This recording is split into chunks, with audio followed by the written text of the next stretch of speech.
they've gathered here, still denouncing the government. So we're still seeing more people coming together.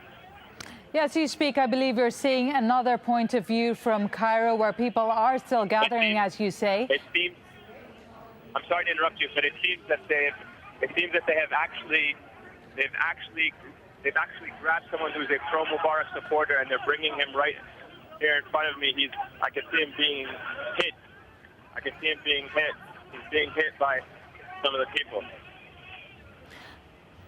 You can hear this. This is right in the huddle. I could see a group of about 10 or 15 people just beating this one man who seems to have gotten inside and seems to be a pro-Mubarak supporter. I don't understand why.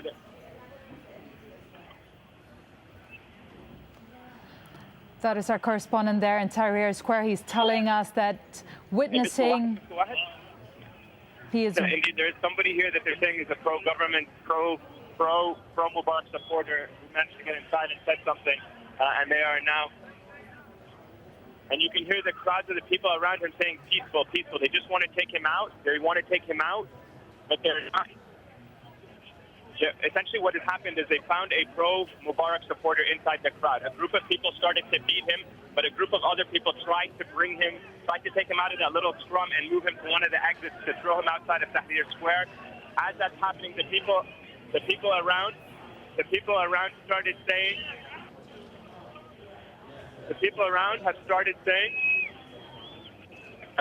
they want to chant peacefully, peacefully. They want this to be a peaceful protest. You can hear them saying that in the army's trying to calm people down.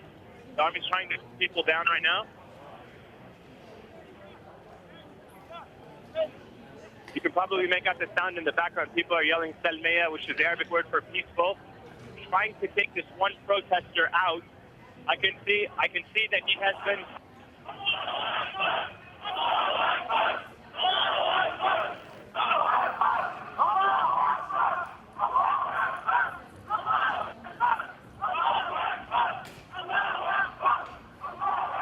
You can probably hear the protesters. The protesters are trying to take this one. The protesters are trying to take this one person out. They've been chanting right now, Allahu Akbar, God is great. But after they actually apprehended this one pro-Mubarak supporter, people began to beat him. But then immediately afterwards, a group of people came and started chanting, no, non-resistance, peaceful, peaceful. And they have tried to take him now out to the Tahrir Square and hand him over to the army. We don't have any idea about the identity of this person, but the people that were next to him were telling me that he is a pro-Mubarak supporter. He seems to have been taken out now from one of the exits where I am standing. He doesn't seem to be too badly injured, though he was indeed sustaining some heavy blows from some of the anti-government protesters. Back to you.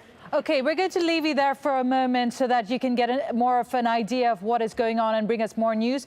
We are now going to move on to Joe Stork. He's from Human Rights Watch. Can you tell us, in the square, I understand, Joe Stork, you are in the square. Can you tell us what your assessment of the situation is? Well, I'm not in the square right now. I was in the square much of yesterday and in downtown yesterday evening. I can tell you it got pretty nasty, both in the square and in the downtown area. The scene your correspondent just described, we saw quite a bit of that yesterday also. People within the pro-democracy crowd singling out somebody who they accused of being, pro-Mubarak infiltrator, and pummeling him and hustling him out and turning him over to army personnel. That was going on quite a bit. We also, of course, saw the battles between the demonstrators, the protesters, and the Mubarak forces, who certainly initiated the violence. It's very clear in terms of throwing rocks, and then much later on, Molotov cocktails as well. I'd also point out that through much of the rest of the downtown area, it was pretty deserted after dark, but there were kind of roaming small gangs of pro-Mubarak people, many of them with sticks, and it was a rather primitive scene out there, and not a very reassuring one. Now, as we're speaking to you, we're looking at one of the entrances to Tahrir Square. There is a tank based outside of that entrance. This square has been boarded off, it seems. I'd like to get your standpoint as someone from Human Rights Watch on what you think of the army not intervening and not trying to actively break in with security as people are scuffling amongst themselves. Well, look, I think the first point to make is it's the government's responsibility to protect the right to freedom of assembly.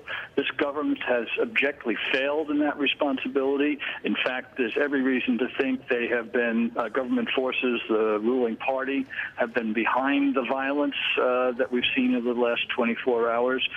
So I wouldn't focus so much on the army per se, but on the responsibility of the government.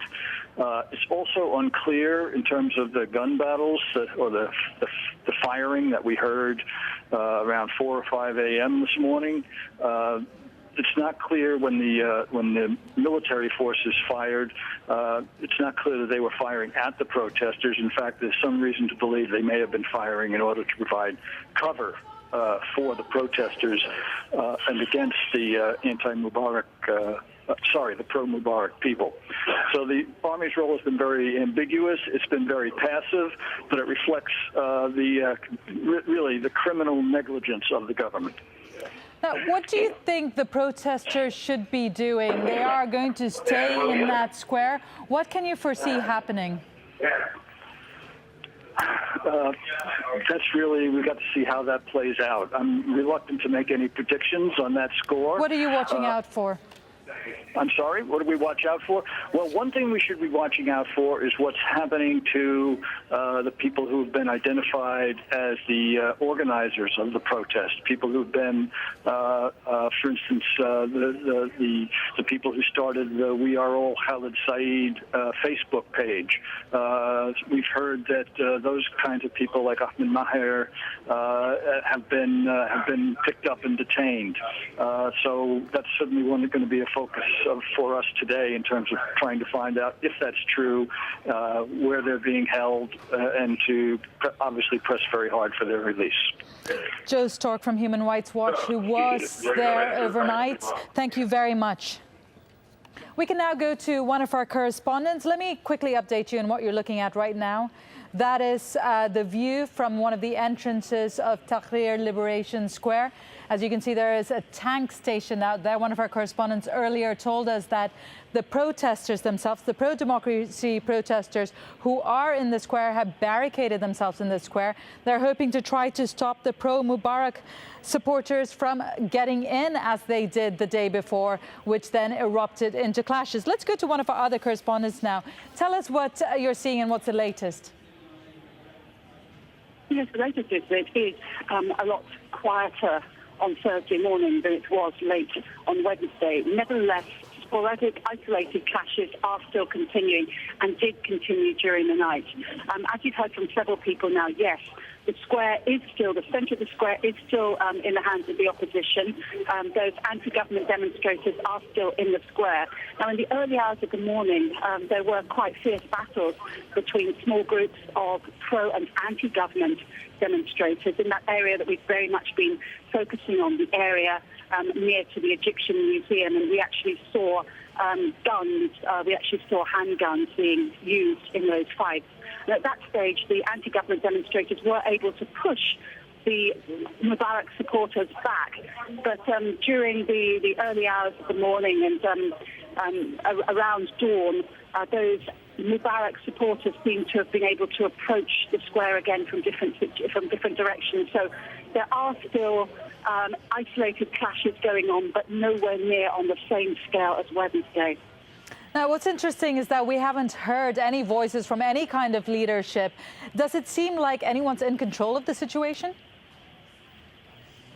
Well, the army, during those intensive clashes I was just describing at around 4 o'clock in the morning local time, the army was at that stage present and firing successive warning shots.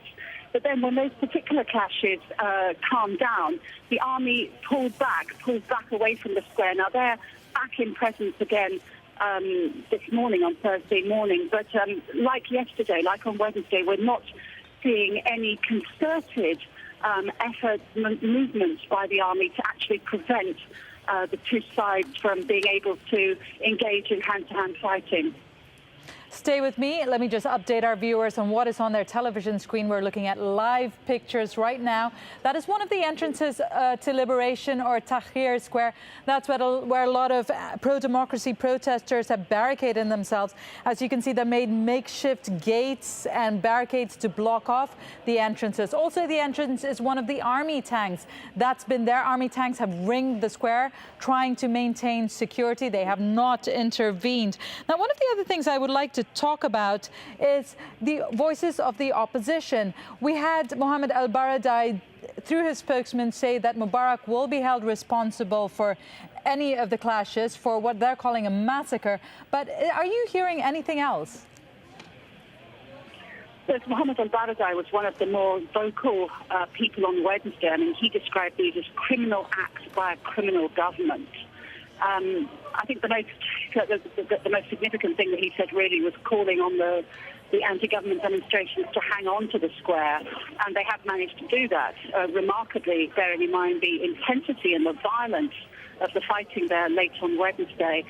But apart from that, he called on them to hold another. I mean, there are plans by opposition leaders to hold another major demonstration on Friday. That's tomorrow. You'll recall that last Friday, the day of the first violent clashes, the opposition was calling that the Day of Rage. This coming Friday, they're dubbing the Day of Departure. So opposition groupings are basically giving, this is their deadline Friday to remove Mubarak. And there have been slight different voices coming from the opposition in the last 12 or 24 hours. The Muslim Brotherhood are firmly backing the position of Mohammed al-Baradei. Meanwhile, one other smaller opposition group, while all this fighting is going on Wednesday, actually indicated that they were willing to talk to Omar al-Suleiman, the recently appointed vice president, whereas the position up till now of all the opposition groups is that the only thing they're willing to discuss with Omar al-Suleiman is the time frame and the mechanism for Mubarak's departure. We're looking at live pictures from Cairo. That's Tahrir Square. There are protesters gathered in the square. They've been gathering for days now. Not long ago, this would have been inconceivable, mainly due to the tight grip of the government. Do you think now there is no fear of the government? People obviously lost that fear beginning really a week ago on Tuesday.